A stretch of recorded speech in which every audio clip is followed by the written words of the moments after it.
Haya, huwa Magomeni, Kinondoni. Ane upako. Nani huyo? Niliweza kumtafuta kibosibosi na nikasema nimuulize huyo wa Magomeni au Kinondoni huko ni nani huyo?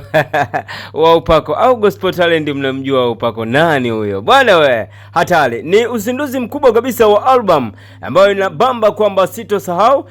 Huyo hapa mwamba anakuja kama vile ambavyo unamuona. Anaitwa Kibosibosi. Karibu umtazame namna hii. Yes.